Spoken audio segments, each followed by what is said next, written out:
Welcome to the Salmon Runs YouTube. Enjoy the video. You already saved your file, so begin by focusing on the Page Layout tab. This is where Themes live. Click Themes and scan built-in options to see immediate changes on your sheet. Once done, you can quickly choose a pre-built look for consistent colors, fonts, and effects.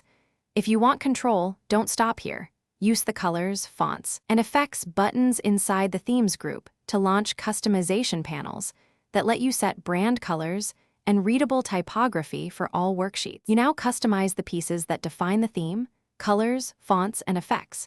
Start with Create New Theme Colors so your primary and accent shades apply everywhere. Pick contrasts that maintain readability.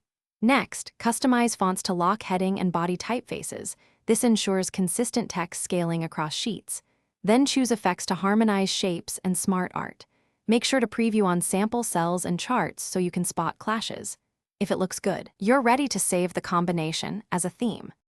You should save your configuration.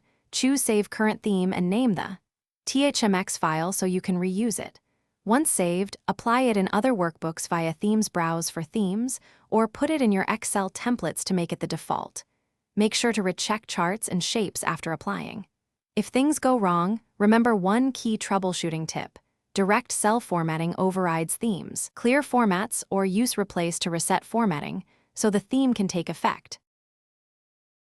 Thanks for watching. Consider subscribing if we helped you.